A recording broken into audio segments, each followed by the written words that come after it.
Hello and welcome to DFS Coach Talk.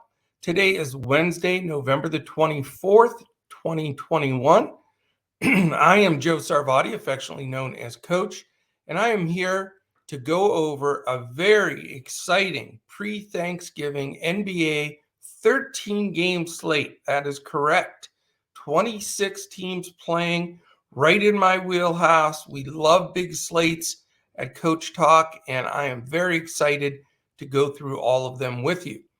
I'm going to try to really get through these quick, get all our regular stats up there. We'll break it down, look at the injuries, the game set as far as records and the matchups in specifically, and a statistical analysis as well. So we better get started here. We've got the 13 games to get through. I will say this real quickly, though. We have a massive announcement that we're going to be making tomorrow for a real tremendous special to join DFS Coach Talk that we're going to launch for Black Friday through Cyber Monday. So Friday, Saturday, Sunday, Monday, you'll have your opportunity to join Coach Talk at the best rate and price that we've ever offered. So stay tuned for that. Our guys behind the scenes, John Weehausen, Brett Trimble, of course, Andrew Hansen and the gang are all working on that. And that should be announced tomorrow. So keep a close eye out. Or if you want to see that online, just go to dfscoachtalk.com and that Black Friday / Cyber Monday special will be on there. We'd love to have you. Perfect time of the year to join with football and basketball in its prime time. All right, here we go. We're going to get after this. We've got, again, 13 games, which is going to be something else. Switching around to the different games and trying to watch them on DirecTV with all the little squares. You can barely see them. It gets a little crazy, but it is fun. So here we go. Game 1, 7 p.m. Eastern, Phoenix Suns, Cleveland Cavaliers. Phoenix is favored by 7.5. You have a 209.5 total. Implied for Phoenix, 108.5. For Cleveland, 101. Game set on this one, we've got Phoenix coming in at 14-3. Cleveland at 9-9. Injuries, Nader questionable for Phoenix. Kaminsky and Saric out. Looks like Jetty Osman is probable for Cleveland. Garland is the big one we need to know. That's an important one. He's questionable. So let's follow that news. We'll know ahead of time since it's an early game. And then Mobley remains out along with Stevens. Statistically speaking, we've got Phoenix 5th in pace in the league. So it is a pace-up game for Cleveland. Cleveland is 23rd. We've got offensive efficiency. Phoenix playing great basketball. They are 7th and Cleveland 25th. Defensive efficiency makes this game not quite as appealing. Phoenix is 3rd. They've continued to move up almost every game. And Cleveland, who we know has played a top 10 defense throughout this season, which has led to wins for them, is now 11th. So they're still up there, but starting to slide just a bit. Couple of things then, game notes here. If Garland plays, then that takes a little bit of emphasis away from probably a Ricky Rubio start. If he sits, I think Rubio's a great play. If Garland plays, it makes it a little bit tough because Phoenix's defense is really strong. And, Garland and Rubio have been sharing some usage of late. The other price guys, though, that are all pretty cheap that can be played here, I believe Lauri Markkanen at 5.4. He dusted off the last game after missing a bit and looked great. He was right in rhythm and going after it. So I think he's a good price. Really, with 26 teams playing, you don't have to. I'm not even going to mention the guys today like the Okoros at 4.7, the Dean Wades at 4.9. Because those aren't giveaways. They're not 3K mins or anything.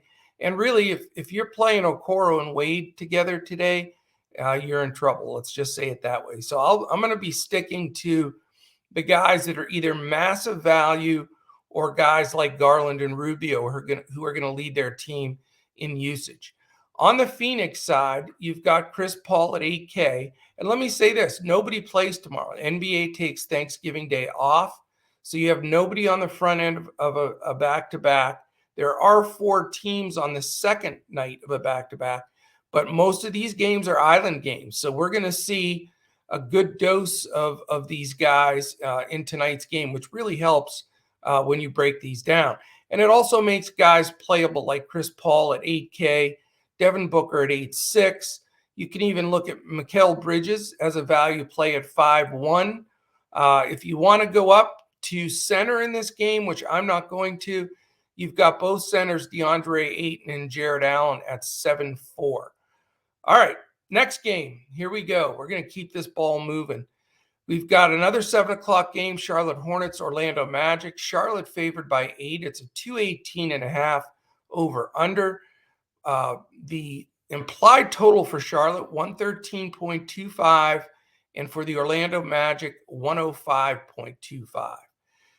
Charlotte comes in at an improved 11-8. They're playing good ball. Orlando has been facing a lot of injuries here, and same today. They're 4-14 and will definitely be up against it in this one. Injury-wise, you've got PJ Washington doubtful for Charlotte. And then you have a bunch of guys out here. Orlando, first of all, has Gary Harris is questionable, so we may get some Gary Harris minutes, which will make a difference in that lineup and rotation. Their star so far this year, Cole Anthony, out. We've still yet to see anything from MCW, Fultz, Isaac, or more. Statistically speaking, this game, we've got the Charlotte Hornets sitting pace-wise at 3rd and Orlando at 12th. So that's a positive. 218.5 is not a bad total either. Offensive efficiency, Charlotte 11th, Orlando 27th. A lot of young guys on that squad. But here's the thing that draws you to this game. You've got 2 subpar defensive teams for sure. Charlotte 24th and Orlando 28th. So there are minutes here that are going to equal some big numbers. The first thing that jumps out to me, though, is LaMelo Ball is 10-7. He is up there with the real big boys now. So, I absolutely love Ball in this game, but I just can't find myself to spend 10-7 when there's, 15 other great buy-ups just, in case they blow them out. I know that the line is only 8, but Orlando's just so shorthanded. They got just creamed the last game out. And, without Cole Anthony as their leader, it's going to be tough to stick in there. So not paying way up for him. Terry Rozier came in with a terrific game, his ceiling game last time around. He's at 6'3", Hayward at 6'7", and Bridges at 7'8". Those are the 4 guys that I would consider. Now, if the game does get to be, double digits, 14, 15, you may see a little bit more of Kelly Oubre at 4.3, and his DFS points per minute have been outstanding this year. So he can be a possible spot right there as well. All right, Orlando. More than likely, Suggs is going to get a ton of play. He deserves it in the fact that he's 4.8. So you got a sub-K player that's really going to take on a lot of usage here with Cole Anthony out. However, I'm really interested in the Gary Harris news, because if he does sit, it brings the guy I like in there a lot, RJ Hampton. And I know he got a lot of his points on mop-up time, but I think he gets, additional minutes if Harris sits big time. He's guaranteed. And then if it does blow out, like I think it could, he's even going to be rewarded even more. And the problem is he's 4'9". So explain to me how RJ Hampton is 4'9" and Jalen Suggs is 4'8". One of the stranger things out there. So I doubt many people are going to look at those 2 guys and say, okay, Hampton's the play. So he's going to be very low owned. but maybe that's a reason to get to him, especially if Harris is out. So strategic little spot there.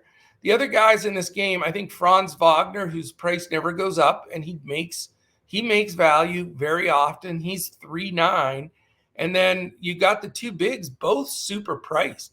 Wendell Carter Jr. at 5.5 and Mo Bamba down to 6.4. So I like the Orlando side a lot more pricing wise. They're way down and Charlotte's prices are way up. So I know it sounds crazy on a game that could blow out one of the weaker teams, but on a 26 game slate, I'm looking at possibly rostering two value plays from Orlando in the combination of Suggs, Hampton, Wagner, Carter, or Bamba. So let's follow that news. I think that could be a nice little edge on the slate that no one else is looking at. All right, we've got a 7 p.m. game also. Los Angeles Lakers, they are on the second night of a back-to-back against the Indiana Pacers. Indiana's favored by 3.5. The 218.5, like I say, is the total. 107.5 implied for LA, 111 for Indiana. And the Lakers played, again, back-to-back. Not many teams are. Indiana's on an island. Lakers are 9-10, so they're looking to get to 500. Indiana's trying to scratch back to 500 themselves. Got a few games to get there, but they're 8-11 and showing some improvement. We've got Reeves is probable, and then we've got Ariza and Nunn out for the Lakers. LeVert is the question mark for Indiana, so that would be good news to know. TJ Warren remains out. Game set here on statistical look. We've got the Lakers second in pace in the league, Indiana 17th. Offensive efficiency, Lakers, as we saw last night again, 23rd in offensive efficiency, Indiana 15th. As far as defensive efficiency, Lakers all the way down to 18th now, lower half for a team that led the last two seasons have been in the top 3 or 4 pretty consistently. They're 18th. Indiana's 13th, so they've moved up a little bit. Interesting to see what is going to happen here on the second night of a back-to-back.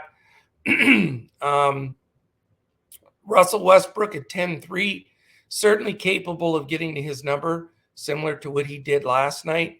LeBron is back, though, and AD's playing. As of now, it's full Laker squad. So I think they come out pretty ticked off today. I think, their players are going to – it's going to be a tough one for Indiana, in my opinion, even though they're an underdog.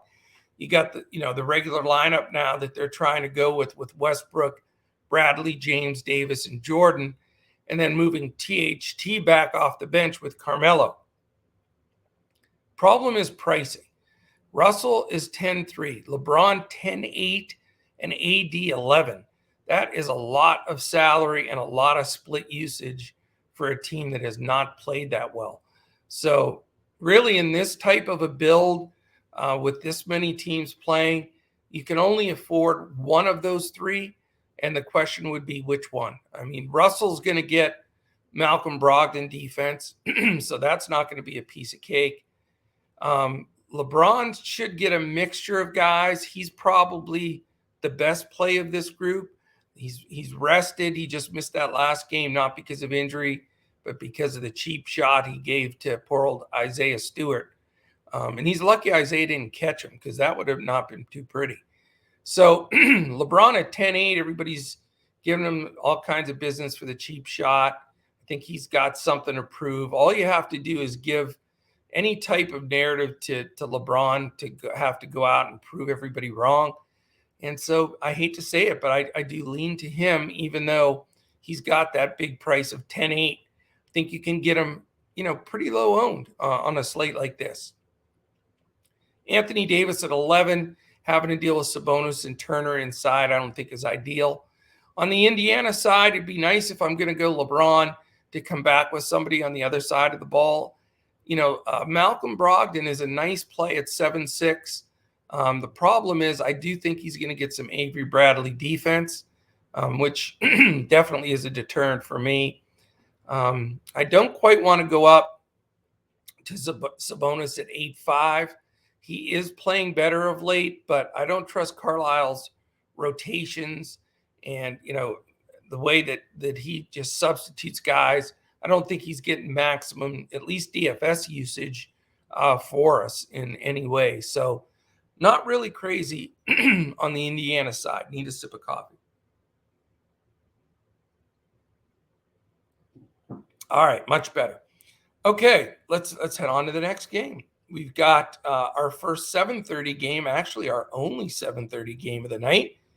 It's the Brooklyn Nets and the Boston Celtics. This should be a barn burner. Brooklyn favored by 1 on the road in Boston. That ought to get them ticked off as well. 216, not a bad total. 108.5 implied for Brooklyn. 107.5 implied for the Boston Celtics. Coming into the game, Brooklyn, an impressive 13-5. Boston actually an impressive 10-8 because they've had guys out and constantly between Jaylen Brown and Robert Williams II, and they just had a lot of fluctuation in their lineups. So not a bad record for either squad. Injury-wise, Brooklyn's got Brown, Claxton, Harris, and Irving remain out. So they've sort of gotten used to little Patty Mills and DeAndre Bembry getting starts and minutes now consistently, and they're playing pretty good. When you have Harden and Durant, it helps a little bit. And then injury-wise, Jaylen Brown, that's the news we need. He is questionable, so that is going to be very important. Also, Josh Richardson is questionable, and he's sneakily had some decent games, and he gets usage. So if both of those guys are out, man, it's hard not to gravitate right to Jason Tatum. Now, I know he'll get some, robust defense from DeAndre Bembry that could slow him down a little bit. But Jason Tatum is tough. We'll need to talk about that possibility there. But that's only if Brown and or Richardson are out for me, especially Brown. All right. We're looking at, statistically speaking, we've got Brooklyn is 11th in pace, Boston 22nd. Offensive efficiency, Brooklyn 8th, Boston 16th. Here's the problem. Even though the 216 total in a close game, you've got 2 of the top 7 defenses in the league. Brooklyn 5th and Boston 7th. So definitely, that is a little bit of a deterrent. Are you going to spend up big here? That's the question. There's certainly targets here a lot of people will go after, but Harden is 11-7.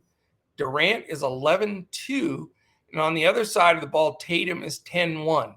So, man, I'll tell you what, it is not going to be easy to build a roster, because there's just so many great plays here. I mean, certainly Harden or Durant are very strong plays, and Tatum on the other side. For me, I want to see if Jaylen Brown sits, then Tatum becomes one of my major buy-ups. If he doesn't, then I'm not going to go there just because you can be so picky today. Harden and Durant, 11-7, 11-2. I'm tempted on Durant, but if I was going to go with a guy from Brooklyn, that's where I'd go. I'm not sure I want to go full pay up there. There is a lot of value that you can find on this slate, so it's not impossible to do, but it is a lot to commit to. The cheaper guys here that all are in play to me, if you're looking for value, Patty Mills at 4.7, DeAndre Bembry at 3.4. You have LaMarcus Aldridge at 5.3. And again, these are all island games. So these guys, aren't playing tomorrow. So they're going to let these guys get some minutes. And LMA has been great this year.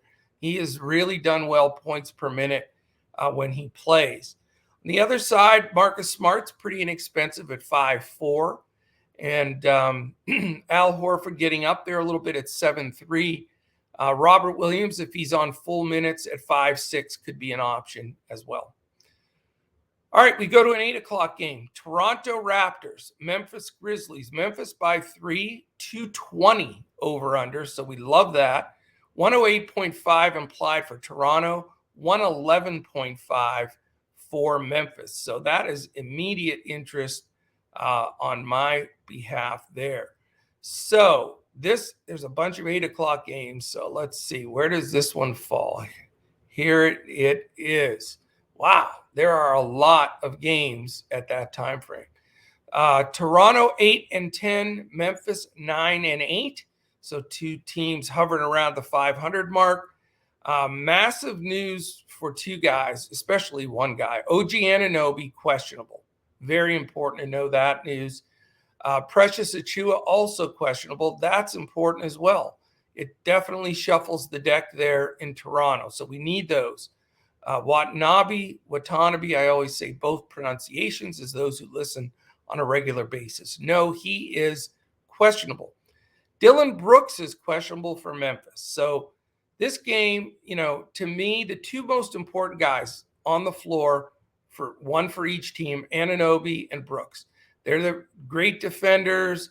They also have usage offensively.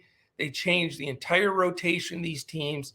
So I'm not going to waste an enormous amount of time on these two teams until we know that information.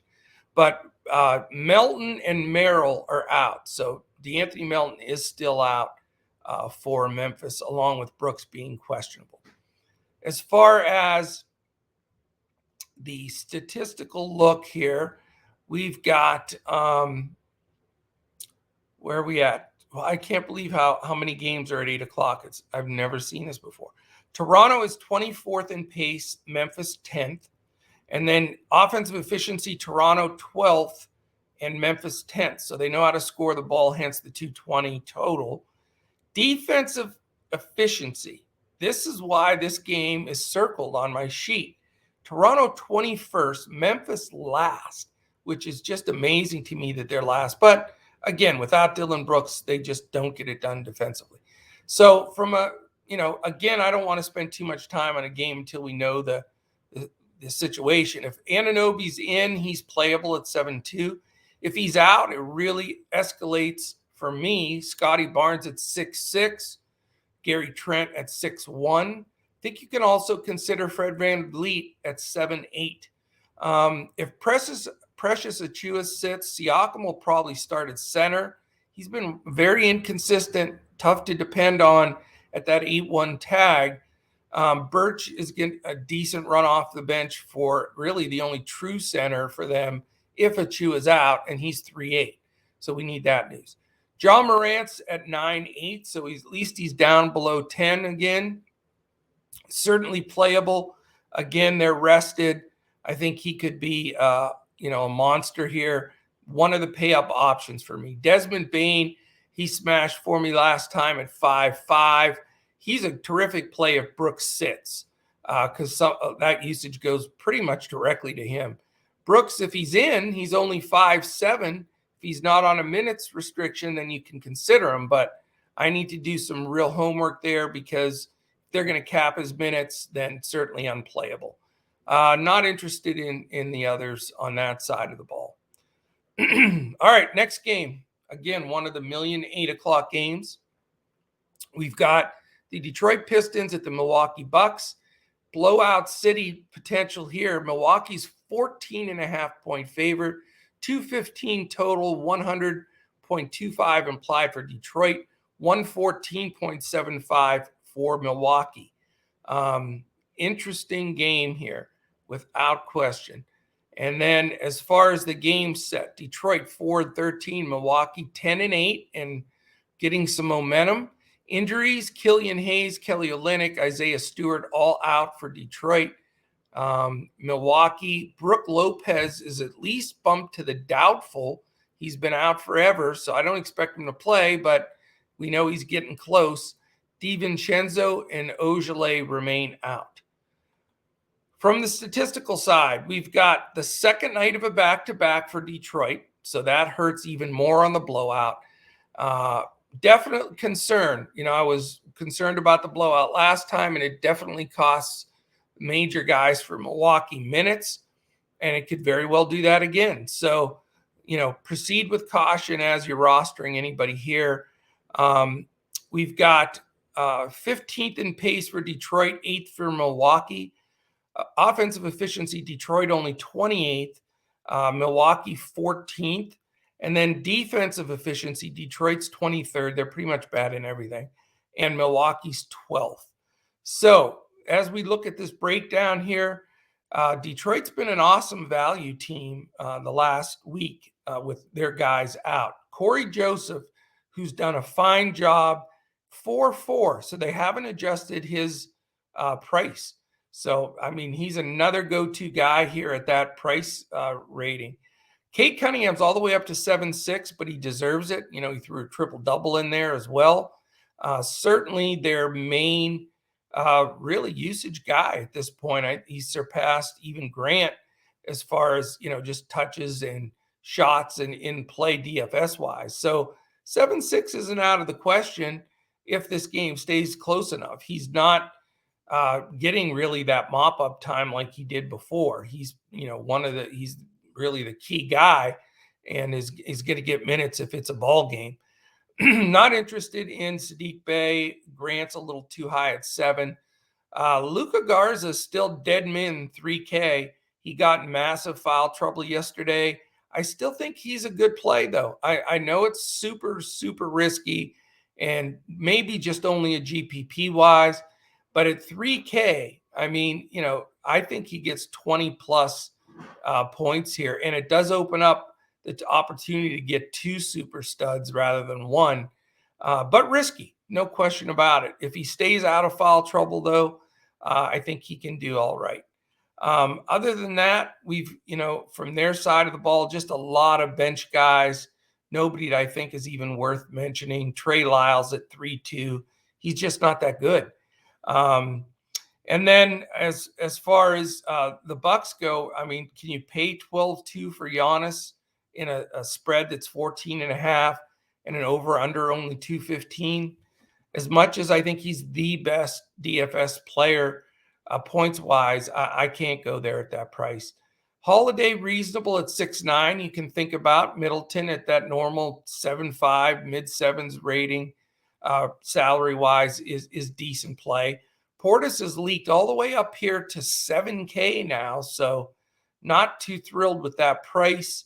He has been really good, and he's earned, getting moved to that price. But, boy, he was a lot more fun to roster at 5-1 and 5-3. After that, GPP flyers, if you're looking for a blowout, you can look for a Jordan Nwora. He's usually a guy that just eats off the bench in these type of situations. Hasn't been getting many minutes, though, so only GPP-ish type of play. By the way, the Vegas line for if you want to play the Bucks without giving any points, money line, they're minus 1,644. That's the biggest number I've seen this year. So I'm not thinking the Pistons are going to win this game. All right, we continue in this 8 p.m. parade of games. Washington Wizards, New Orleans Pelicans, low total here, big time. Washington -4, only 207, so that stings. 105.5 for Washington implied, 101.5 for the Pelicans. Breakdown on this game as far as injuries. We've got, where's New Orleans? There they are. We've got Bryant and Hashimura remain out for Washington. No new injuries there. Devontae Graham is questionable, so that's important in the rotation. Luzada and Zion, my buddy Cheeseburgers, Williamson is still out. Interesting to see how this is going to fly. Washington comes in at 11-6. Pelicans a miserable 3-16. Let's look at the statistical look here. We have, where's Washington? 25th in pace, not good. New Orleans, 21 in pace, not good. That's why it's 207. As far as offensive efficiency, not good either, 19th and 26th. But this gives you a little hope. Washington's down to 10th.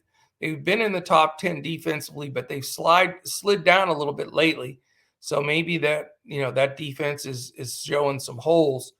And Pelicans are second worst in the league.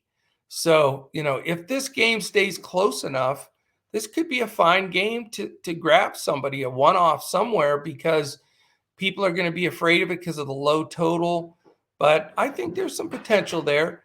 You have Spencer Dinwiddie at 7K, which is you can consider. Beals at 9.3 and Kuzma at 6.4. Not bad. You've got the timeshare between Gafford and Harrell that makes me nervous, so I'm not going to look on that side. If Graham sits, you've got potential of Nickeil Alexander-Walker at 5.3. Garrett Temple at Deadman 3K has been getting minutes. He's a possible guy if you really want to go stars and scrubs. Josh Hart has sort of been everybody's high-owned pick recently. He is up to 5.9, so you do have to think a little bit about it now at this point. And Brandon Ingram is down to a reasonable price now. He's 7.7, so, not a perfect spot for him, but he gets to go against his old buddy, Kyle Kuzma, from their Lakers days. So we'll see. That should be interesting. Not a target game for me, but I think there are some plays here if you want to get a one-off and some exposure. I think they can pay off at low-owned and really make your roster work. All right. There's still 3 more 8 o'clock games. This is crazy. Utah, Oklahoma City. We've got Utah by 12.5, so another big spread. 210 is the total, 111.25 for Utah and 98.75 for the Thunder. So we have our first sub 100, which is not a good thing in the space of DFS. Let's take a look here. Where are they at? We have so many 8 o'clock games, I have to shuffle through all kinds of games every time. Utah, where are you? Let's see here. There they are. 11-6. Thunder 6-11. So you're not seeing double, or however you want to call that. No injuries for Utah still. Unbelievable that they've been able to play this much of the year and just have had almost no injuries whatsoever. The big news for Oklahoma City is Shea is out. It says he's doubtful, but I've read he's out. So I'm definitely not counting him in there. And that makes a big difference because, he's their top usage guy and it's not even close. It probably is going to make Josh Giddey one of the more popular plays again also. So, all right, we've got, statistically speaking, decent pace here. Average 14th and 13th. Offensive efficiency, we know Utah is terrific. They're second. Oklahoma City with the youngsters only 29th, second to last. Defensive efficiency, Utah in that top 10, they're 8th. Oklahoma City, they've won some games because they've at least remained in the middle of the league at 16th. So price-wise, who's a bargain here? Conley at 5.9. Whenever you get sub 6K Conley, it does definitely get your attention. Donovan Mitchell at 8.3 is probably going to get put in the torture chamber, and this game could blow out, so I don't want to spend up there. Really, Rudy Gobert at 8.7. I mean, he should have everything his way. I mean, you got Favors, who's got some experience in there, and JRE at the power forward gives them a couple of bigs. Don't know if I want to go up to that price with Gobert. I think there are some other more healthy priced centers that you can get at a better bargain. Clarkson at 5.1 off the bench can always blow it up, but more of a GPP play. Again, I think a lot of guys are going to go to Giddey and gals that play. 6.6 is still very fair. He's playing point now with Shea out. He's got the ball in his hands. He's a tremendous passer. If you want to watch a guy that reminds me like of a Steve Nash, Magic Johnson. I'm serious. Not yet at this point in his career, obviously, but the way he sees the floor and how he can deliver the ball with both hands, just very unique player that I think is going to be a star in this league. But at 6'6", he's definitely playable for me. Dort at 5'1" is also playable just because he's going to get that assignment when Mitchell's in there. And statistically, offensively, he's been doing better. After that, I don't need more value there. Baisley, Robinson, Earl, Favors, those guys are all fairly priced, but on a slate this big, it's sort of senseless to go that deep. All right, Chicago Bulls, Houston Rockets. Chicago's favored by 9, totals 213, 111 implied, which is solid for Chicago, 102 for Houston. So not as pleasant of a total for the Rockets. Chicago comes in at 12-6, and Houston comes in at a stellar 1-16. Not the way it's supposed to happen. Wall remains out for Houston. All their youngsters are playing, though. For Chicago, Javonte Green is probable. The two big questions that'll shift the entire Chicago team here, Caruso and Vucevic are questionable. So that is extremely important news that we need to get, and Patrick Williams is out. So definitely very news dependent there for sure. Statistically speaking here, Chicago is 16th in pace. Houston is playing at the fastest pace in the league. So it does make you want to put some Chicago guys in there just because of the fit here. And it's only a -9 because it's in Houston. So if they can just hang in there, this could be a nice game actually to roster for sure. Or problem is if it blows out, it can definitely burn you on the other side. As far as offensive efficiency, Chicago 9th, Houston dead last. And defensive efficiency, Chicago's 9th and Houston only 20th. So to me, this could be a key game. If Vucevic sits and Caruso sits, I really like the fact that Lonzo Ball, Zach LaVine, and DeMar DeRozan would just have all the usage that they could possibly eat. And you got Lonzo Ball at 6'8", LaVine at 9K, DeRozan at 9.2. I wouldn't recommend more than one of those three unless both guys are out. If Caruso and Vuk sit and they're playing like Bradley at center and then a combination of maybe Kobe White, Javonte Green, Dosunmu, those guys would fill in for Caruso.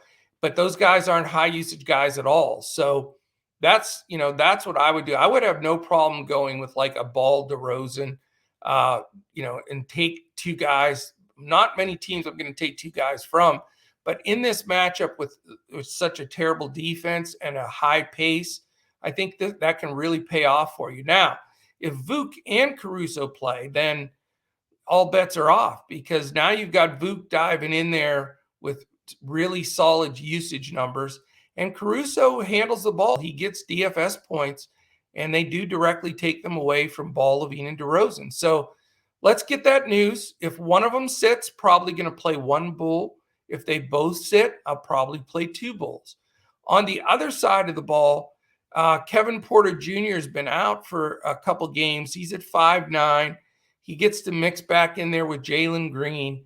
Not jumping out of my seat for those guys. Green is 4.5, which is really cheap. Christian Wood has shifted down a little bit to 7.4, but his minutes at times are a little shaky, and he hasn't been producing like he did last year. So not high really on the Rockets side of the ball. All right, believe it or not, this is our last 8 o'clock game. It feels like there was 20 of them, but it's the Miami Heat and the Minnesota Timberwolves. Minnesota, a scant 1-point favorite. Can you believe Minnesota is a favorite over Miami?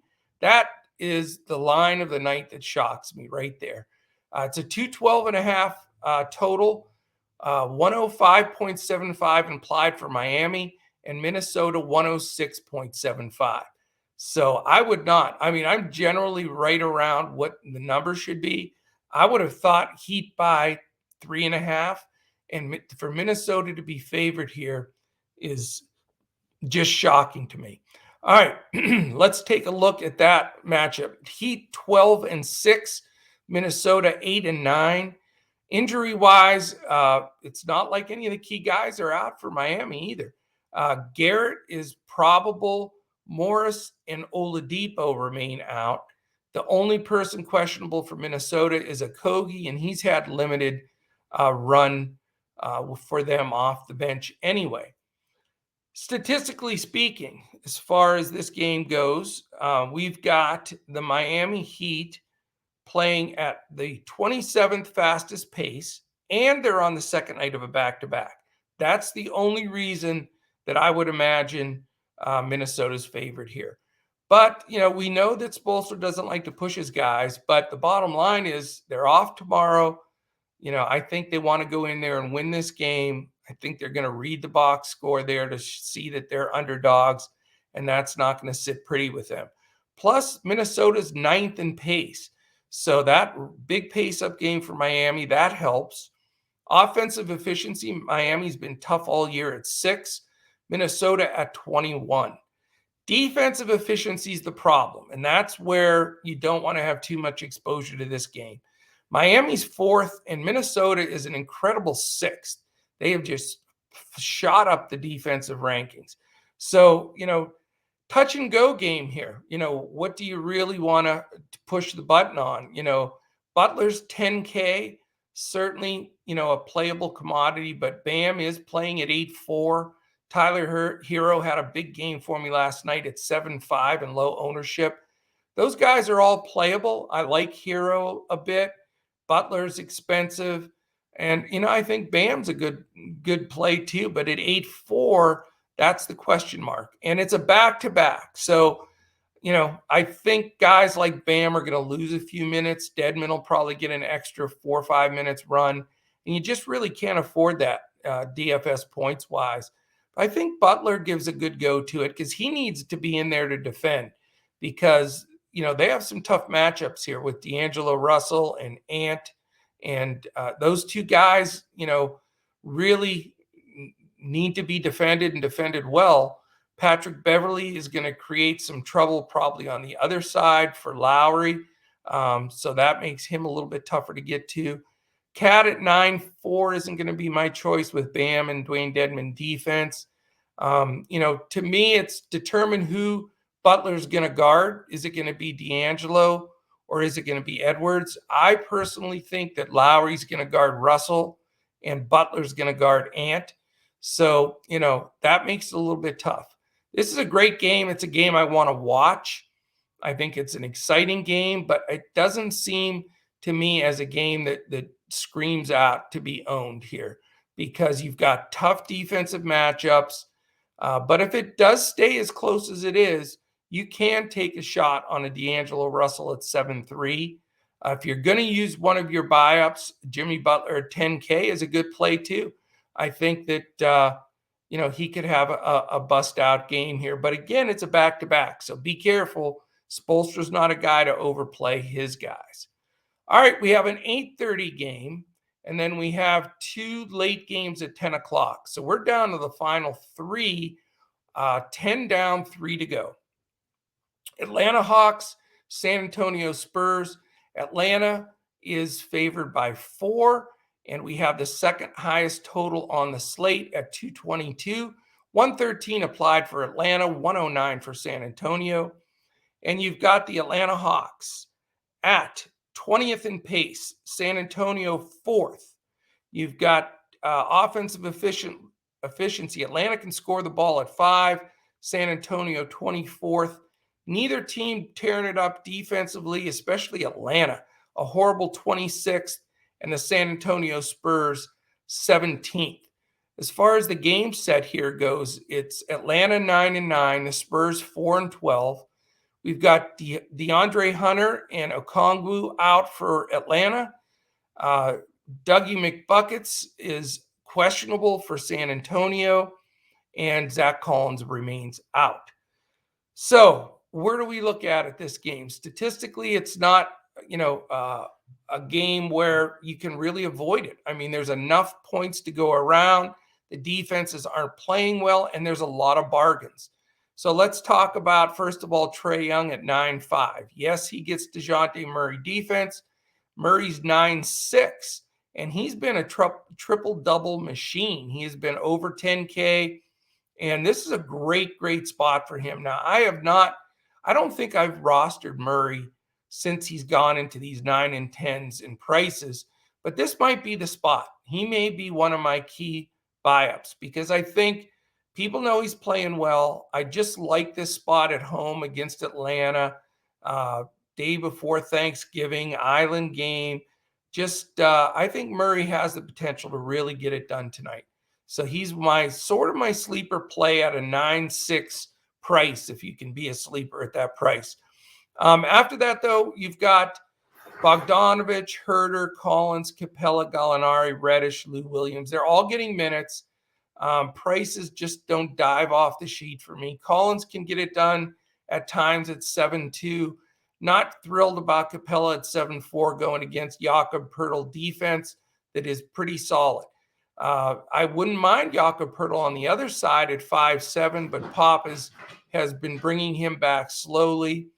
And also, Capella's a fine defender. As far as other players on this side for San Antonio, White's cheap, McDermott's questionable, so you don't want to mess with him. Keldon Johnson at 5.5 is a pretty darn good price.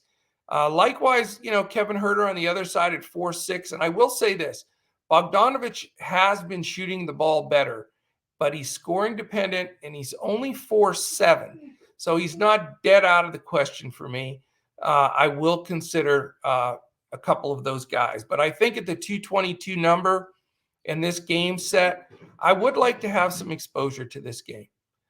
Okay, we're down to the final two, folks. Real quickly, all I want to say here is dfscoachtalk.com. Check us out. If you're watching this on YouTube, hit the thumbs up, the subscribe button, give us a little comment.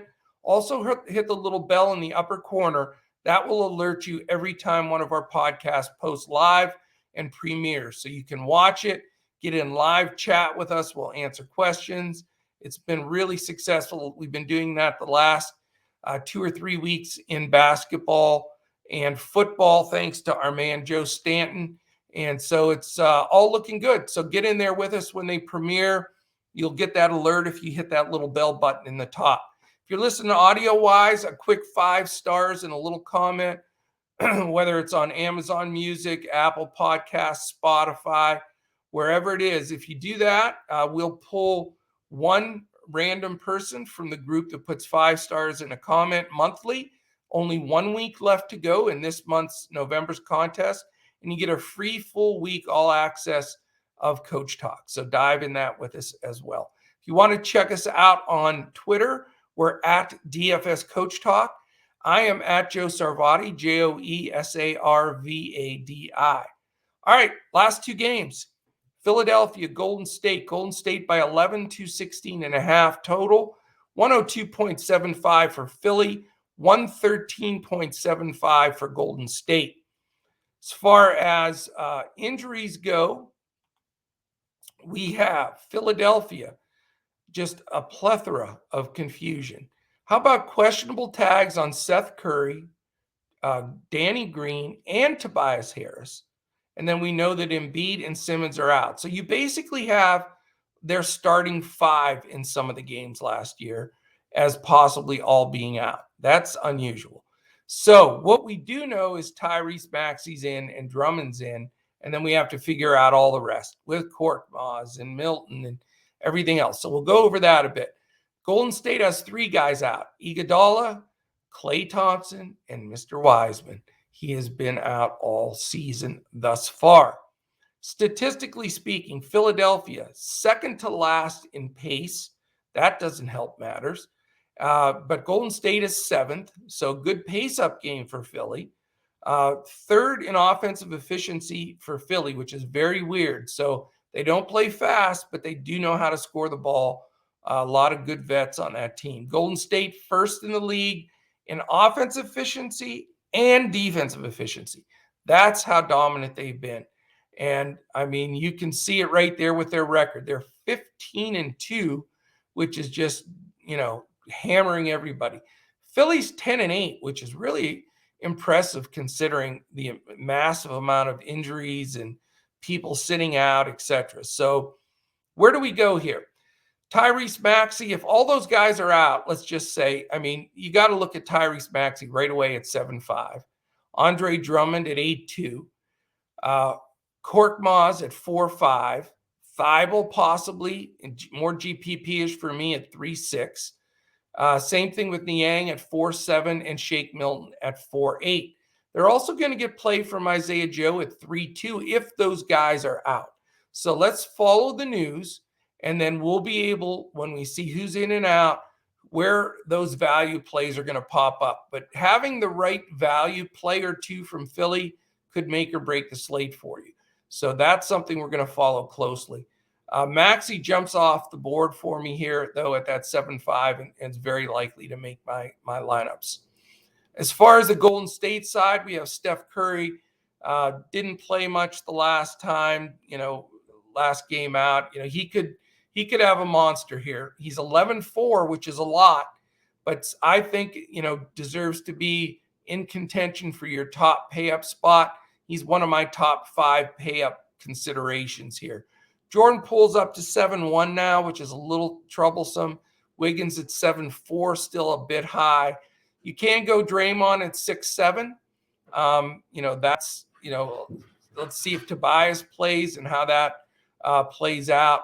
After that, I really don't want, Gary Payton's 4K. I get it. He's going to get some minutes, etc. But to me, it's really all about Curry, possibility for Green.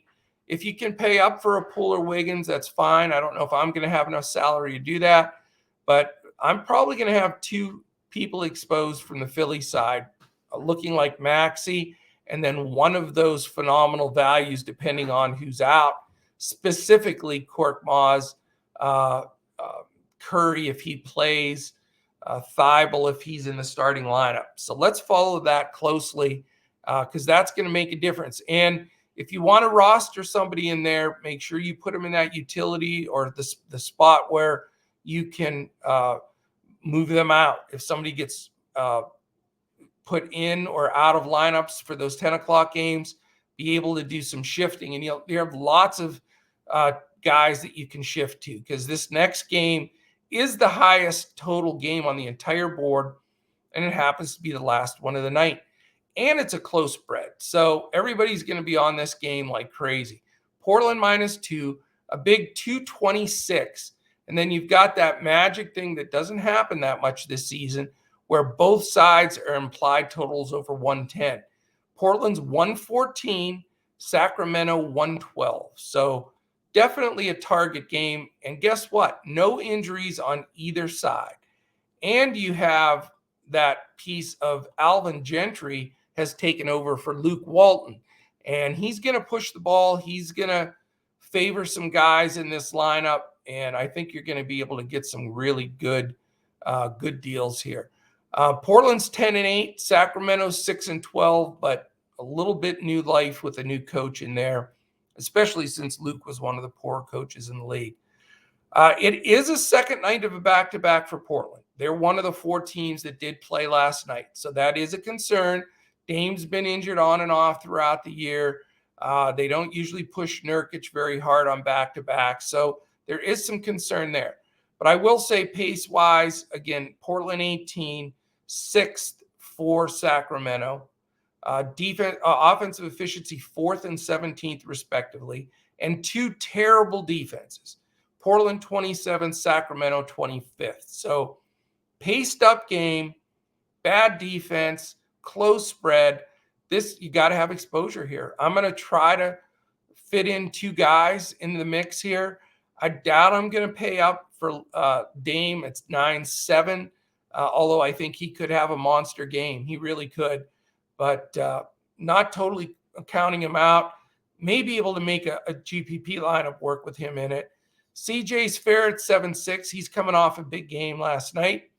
Norman Powell at 5-4, more of a hit or miss. And after that, really not a lot of interest on the Portland side. On the Sacramento side, though, I think there are some guys that stand out a bit. De'Aaron Fox at 7-6, playing with new reckless abandon. He's one of my favorite plays on the slate. I love the fact that Gentry's just really having him go, push it, and get it done. And we know Damon, McCollum, and even Simons are not strong defenders. So Fox is a strong play for me. I think you could consider Halliburton at 5'8" or Barnes at 6'2". Those guys are both interesting to me, as is Buddy Hield at 5'6". I like the prices on those three guys. Wouldn't mind at all having one of them. So Fox and one of the values for me on Sacramento would be terrific. And if I can find a way to get to one of the key Portland guys in Lillard, McCollum specifically, one or the other would be great, but don't know if I can quite make it there. All right, that's 13 games. That's 26 teams. That's every statistical analysis you're going to get. That's a little eyeball watching the games, predicting who's going to get it done. So I really hope this helps everybody get some winning lineups. Nothing like crushing the slate the night before Thanksgiving. I want to take this moment too here at the end. I know it's been a long podcast, but I guaranteed I was going to get it under an hour, and we are at like 56 and a half minutes. So I'm proud of that, but it did give me enough time to say how much we appreciate you here at DFS Coach Talk. Those that listen every day and put comments and send us tweets and everything else and YouTube comments, it means a ton to us. It keeps us motivated every day. Sometimes you're doing these podcasts and you're wondering who's using the lineups. Are they taking the advice?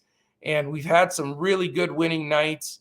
And we'd love to hear from you. When you win, let us know. Let us celebrate you a bit. And we'll start announcing some of the big winners on these podcasts. That's something we're going to add here after the Thanksgiving break. So really do appreciate all of you and hope all of you have an absolutely wonderful Thanksgiving with your family and friends. Enjoy the basketball tonight and then the NFL tomorrow. I know our guys have done a fantastic job, specifically Andrew Hansen, of course, and Josh Davis, who have all the Thanksgiving football covered. So take a listen to them as well. And again, we've got our best deal ever to join. If you've been thinking about it, look for the Good Friday through Good Friday. I said that again. Black Friday through Cyber Monday. We're going to have our best deal out there for Coach Talk. So once again, thank you very much. Have a safe, healthy, blessed, and wonderful Thanksgiving. And we'll be back again here in a couple days in basketball when we look to crush it in NBA DFS.